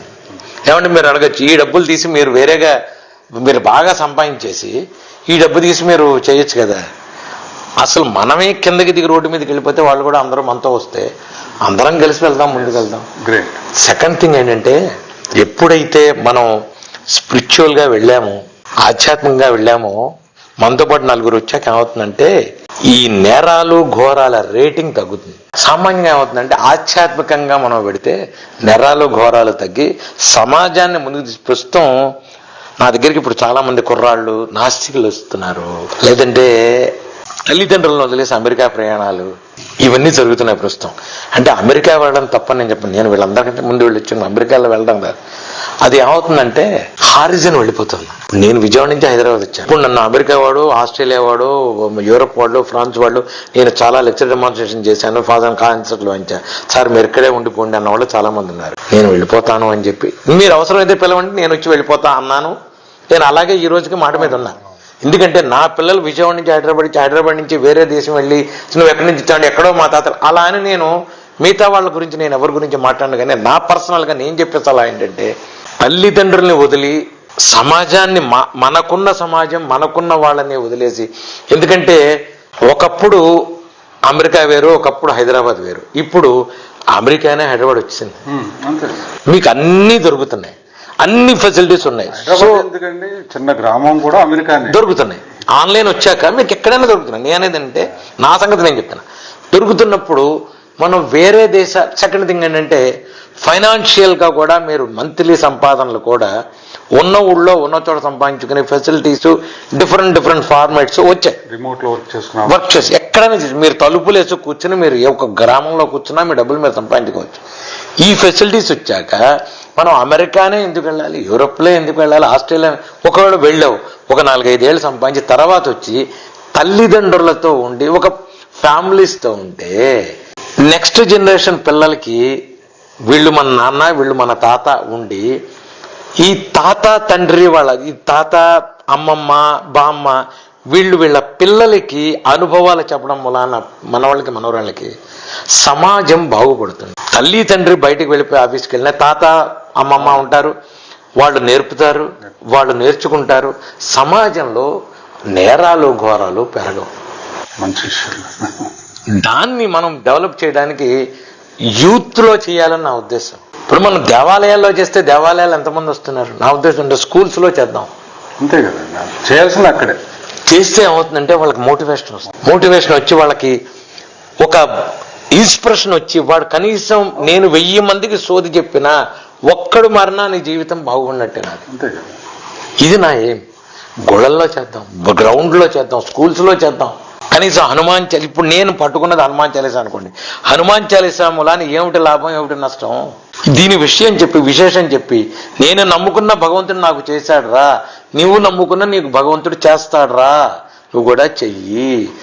భగవంతుడి మీద ఎప్పుడైతే విశ్వాసం వచ్చిందో వాడికి ఆటోమేటిక్గా సమాజం మీద, చుట్టుపక్కల వాళ్ళ మీద, వాడి తోటి స్నేహితుల మీద, తల్లిదండ్రుల మీద ఒక అవగాహన ఏర్పడి రూట్గా మాట్లాడాలు ఇవన్నీ పోయి కూడా కేవలం భక్తి మాత్రమే కాదు, జీవన శైలిలో అనేక మార్పులు, పాజిటివ్ దృక్పథం, అది నా బాధ. అది చేయాలి. ఎదగడానికి అనేక అంశాలు దోహదపడతాయండి ఇందులో. ఖచ్చితంగా ప్రాక్టీస్ సాధన అనేది. అది నేను అనేది ఏంటంటే నేను అందుకనే మొన్న ఏం చేశాను, మొన్న 27 నక్షత్రాల కాన్సెప్ట్ పెట్టి ఓన్లీ పిల్లలకే అని అన్నా.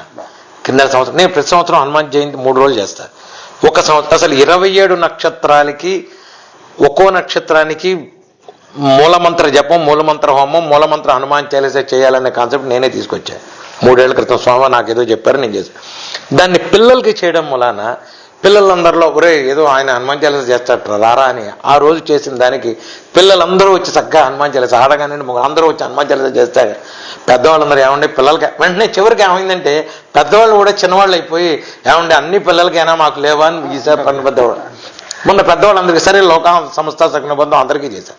నేను ఎందుకు చెప్తున్నానంటే ఈ హనుమత్ జయంతి, ఈ హనుమాన్ చాలీసా, హనుమత్ విజయోత్సవం ఇలాంటివి చేయడం వలన అవేర్నెస్ వచ్చి ఒక భక్తిభావం వస్తే ప్రమాదాలు తగ్గుతాయి, నేరాలు ఘోరాలు తగ్గుతాయి. ఇప్పుడు నేను సంబంధం లేకుండా రేపు ఆగస్టులో ఇంతవరకు ఎవరు చేయట్లా సౌత్లో, ఆంధ్రాలో తులసీదాస్ జయంతి చేద్దాం అనుకున్నా. ఎందుకంటే హనుమాన్ చాలీసా రాసింది తులసీదాసు. ఆ తులసీదాస్ జయంతిని చేద్దాం, చేసి దాని మూలాన అవేర్నెస్ ఏదో ఒకటి కాసేపు నలుగురిని కూర్చోబెట్టి చేస్తే లక్కీగా ఆదివారం వచ్చింది. నేను అందుకనే మా ఇంట్లో మంచిసూక్త హోమం ప్రతి నెల ఆదివారమే పెడతా. అందరూ చక్కగా వస్తారు, కుర్రాళ్ళైనా, కాలేజీ ఉండదు, ఆఫీసులు. దాని మూలానంటే అవేర్నెస్ వస్తుంది. అందుకంటే ఏమీ లేదు ఇందులో. చాలా బాగుందండి. ఎందుకంటే స్కూల్ నుంచి మొదలవడం, స్కూల్ ద్వారా చేయాలనుకోవడమే చాలా గొప్ప విషయం. అది స్కూల్స్ నుంచి తీసుకోవడం అనేది కూడా ఒక కదలికండి, ముందడుగు లాంటిది. అంతే. ఇప్పుడు మీరు ఇది వరకు నూనె కానీ దీపారాధన కానీ ఎక్కడ దొరుకుతుందంటే దేవాలయం పక్కన ఉన్న దాంట్లోనే దొరుకుతుంది అన్న. ఇప్పుడు అలా కాదే, ఆన్లైన్లో దొరికిపోతుందిగా మనకి ఒత్తుల దగ్గర నుంచి, దీపారాధన నుంచి, కర్పూరం దగ్గర నుంచి. అలాగే మనం కూడా విజన్ నుంచి బయటకు వచ్చి ఇదే కట్టుబాట్లు, నేను ఆచారాలు వ్యవహారాలు మార్చమని నేను చెప్పట్లే, ఉన్న దాంట్లో మనం పిల్లలకి ఎలా దగ్గర అవుతాం, వాళ్ళకి ఎలా దగ్గర చేసి మీరు హనుమాన్ చాలీసా ఏమంటే ఆంజనేయ స్వామి నాకు ఇష్టం లేదు, నష్టం లేదు, గణపతి పంచరత్నం చదువు, నీకు ఏమీ చేయలేనండి నేను, మనసులో ధ్యానం చేసుకో. ఆటోమేటిక్గా మీరు ఎప్పుడైనా సరే భగవంతుడిని కనుక మనం ధ్యానం చేస్తే ఒక నెమ్మది నిదానం వచ్చి మీకు చదువు కూడా అదే పిల్లలకి చెప్తా. హైగ్రీవం చదవండి, జ్ఞానానందమయం దేవన్ నిర్మల 2 లైన్లు చదువుకోండి చాలరా, మీకు జ్ఞాపకశక్తి పెరుగుతుంది. పిల్లలకి కావాల్సింది అదే, జ్ఞాపకశక్తి పెరిగి చాలా మంది పిల్లలకి ఇంట్లో బాగా చదువుకుంటారు, పేపరు పెన్ను పెట్టి స్కూల్కి వెళ్ళి బెంచ్ మీద పెన్ను పెట్టేటప్పటికి ఏమీ రాదు, మొత్తం మైండ్ బ్లాక్. దీనికి హైగ్రేడ్ పనికొస్తాడు. ఇవి మన పురాణాల్లో ఉన్నాయి, మనం చేయట్లేదు. కారణం ఏంటంటే తల్లిదండ్రులకి తెలిస్తే పిల్లలకి చెప్తారు, తల్లిదండ్రులకే తెలియట్లేదుగా. అందుకనే నేను పెద్దవాళ్ళు ఉండడం వలన వీళ్ళకి బుద్ధి వస్తుంది, వీళ్ళకి వలన వాళ్ళకి బుద్ధి వస్తుంది. ఈ జనరేషన్స్ బాగుపడాలంటే మనం విదేశాలు వెళ్ళకుండా, అంటే ఏమిటంటే మీరు దానికి వ్యతిరేకం నేను చెప్పట్లే, మళ్ళీ వ్యతిరేకం కాదు, కానీ అవసరమా ఒక 4-5 ఏళ్ళు వెళ్ళండి, వచ్చేయండి. ఉన్న ఊళ్ళో చక్కగా చాలా మంది ఇప్పుడు ఉన్న ఊళ్ళో చక్కగా ఇంట్లోనే పొట్లకాయ, ఇంట్లోనే బీరకాయ సంపాదించుకుంటూ చక్కగా ఇంట్లో ఊళ్ళో హాయిగా ఎంజాయ్ చేయండి. ఇలా మనం మాట్లాడుకుంటే ఉంటే అనేక విషయాలు ఇంకా ఉంటాయండి. మీతో మరొకసారి మరొక సందర్భంలో మరింత మాట్లాడుకునే ప్రయత్నం చేద్దామండి. ఈరోజు ఎన్నో విషయాల మీద అవగాహన కలిగించారు, అనేక విషయాల పట్ల విశ్లేషణ చేశారు, ఒక మార్గాన్ని చూపించారు. ఇది ఇప్పుడున్న జనరేషన్ కూడా మీరు చెప్పిన విషయాలు చాలా చాలా ఉపయోగపడతాయి, వారు ఫాలో అవుతారని ఆశిస్తూ మరొకసారి కలుసుకుందామండి. జై Shriram. Thank you very much. సిద్ధిం దేహి మే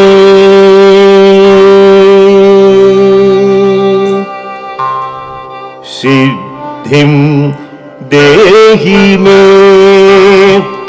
సకల సిద్ధిం దేహి మే సిద్ధిం దేహి మే సకల సిద్ధిం దేహి మే శివసుత మహాప్రభావ సకల సిద్ధిం దేహి మే సకల సిద్ధిం దేహి మే శివసుత మహాప్రభావ సకల సిద్ధిం దేహి మే సకల సిద్ధిం దేహి మే.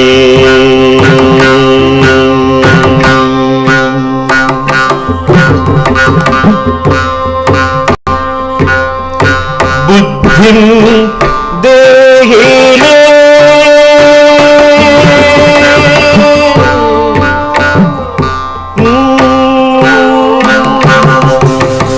బుద్ధిం దేహి మే సద్బుద్ధిం దేహి మే బుద్ధిం దేహి మే సద్బుద్ధిం దేహి మే సర్వకార్యేషు బుద్ధిం దేహి మే సద్బుద్ధిం దేహి మే సర్వకార్యేషు సిద్ధిం దేహి మే సకల సిద్ధిం దేహి మే శివసుత మహాప్రభావ సకల సిద్ధిం దేహి మే సకల సిద్ధిం దేహి మే.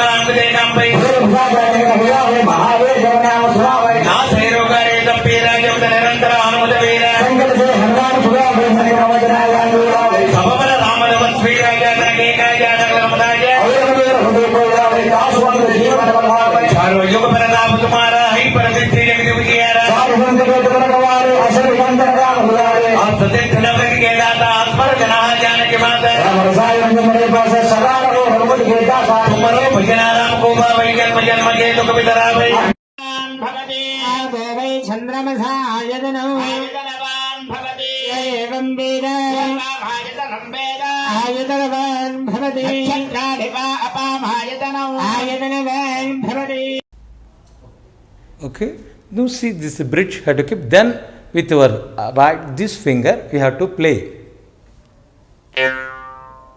How to play means this, you while you're playing time you take breathe inside, see,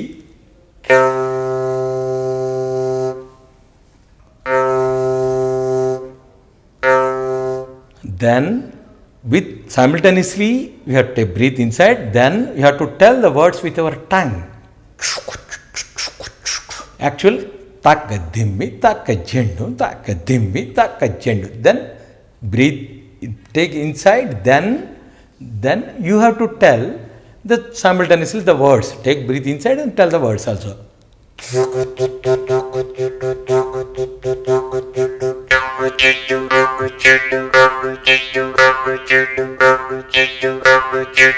Then we have lot of varieties in this instrument. I'll show you this one by one. See the sounds I'm telling you about.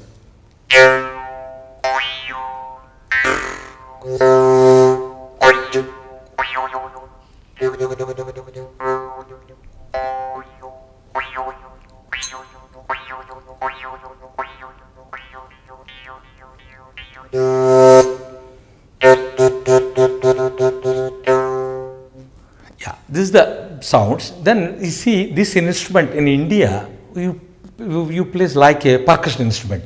Taka dimmi, taka jendu, taka dimmi, taka jendu. In this same instrument, and out of India, I mean different countries, they play differently, but they play like a melody.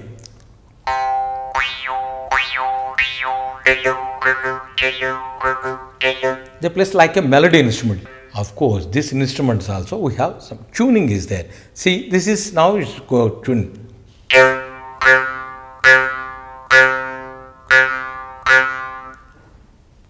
This I have wax. This is wax. See this wax. If I keep wax in this, you see here, if I keep wax here, automatically the pitch will come down. Now see, the pitch will come down. See, that's the difference, isn't it? If I remove this wax, again it's come original pitch. See, this is now with this whatever maybe sounds I played now, this like with this it's like a garland. I'll play 1 minute. You'll see it.